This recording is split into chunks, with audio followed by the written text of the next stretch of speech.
बड़ा सोचो, जल्दी सोचो और आगे की सोचो, क्योंकि विचारों पर किसी एक का अधिकार नहीं। ऐसा कहना था धीरूभाई अंबानी का, जिन्होंने एक साधारण परिवार से दुनिया के सबसे अमीर इंसानों में से एक होने का संघर्ष भरा रास्ता तय किया।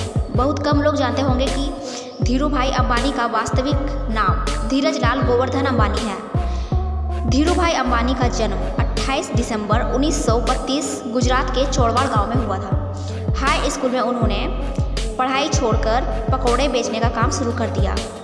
दोस्तों, धीरूभाई अंबानी का मानना था कि पैसे से पढ़ाई का कोई संबंध नहीं है, क्योंकि ये ज़रूरी नहीं कि दुनिया में जो पढ़ा लिखा है केवल वही पैसे कमा सकता है। कुछ साल घूम घूम कर पकौड़े बेचने के बाद सन 1948 में 16 साल की उम्र में अपने भाई रमनिक लाल की सहायता से वे अपने दोस्तों के साथ यमन चले गए। यमन पहुंचकर उन्होंने पहले पेट्रोल पंप पर काम किया, फिर कुछ ही दिनों के बाद उसी कंपनी में क्लर्क की पोस्ट पर 300 रुपये प्रति माह के वेतन पर काम करने लगे। वे अपने दिन भर के काम के बाद भी कोई ना कोई पार्ट टाइम काम करते रहते थे, जिससे उनके साथियों में सबसे ज़्यादा पैसा उनके पास था। लेकिन फिर भी उनके दिमाग में कहीं ना कहीं था, अगर उन्हें अमीर बनना है तो अपना बिजनेस करना ही होगा, और बिजनेस के लिए पैसे तो होने ही चाहिए। कई जगहों पर काम करने के बावजूद उन्होंने कभी अपने काम में कमी नहीं की और पूरी मेहनत और लगन से अपने गोल को पूरा किया। उनके काम से खुश होकर उस कंपनी के मालिक ने उनका प्रमोशन एक मैनेजर की पोस्ट पर कर दिया।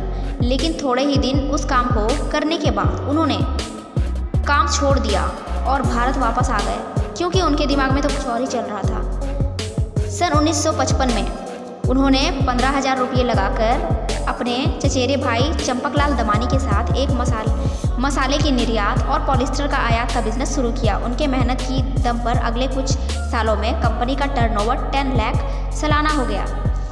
उस समय पॉलिस्टर से बने हुए कपड़े भारत में नए थे और इसे कॉटन के मुकाबले ज़्यादा पसंद भी किया जा रहा था, क्योंकि ये सस्ता और टिकाऊ भी था, और पुराने हो जाने के बाद भी इसमें चमक बिल्कुल नई जैसी बनी रहती थी। कुछ सालों के बाद धीरूभाई अंबानी और चंपकलाल दमानी की वेबसाइट साझेदारी समाप्त हो गई, क्योंकि दोनों का स्वभाव और बिजनेस करने का तरीका बिल्कुल अलग अलग था।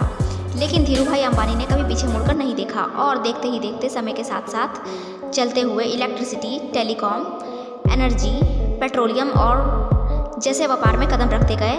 आप उनके सफलता का अंदाज़ा इस बात से लगा सकते हैं कि आज धीरूभाई की कंपनी में 90,000 से ज़्यादा एम्प्लॉय काम करते हैं, और भारत में उनकी कंपनी आज भी टॉप पर है। 6 जुलाई 2002 को धीरूभाई अंबानी की डेथ हो गई, लेकिन उनके नेचर और पोलाइटनेस के कारण आज भी लोगों के दिलों में वो जिंदा है। धीरूभाई अंबानी का कहना है, जो सपने देखने की हिम्मत करते हैं वे पूरी दुनिया को जीत सकते हैं। Thank you for watching friends.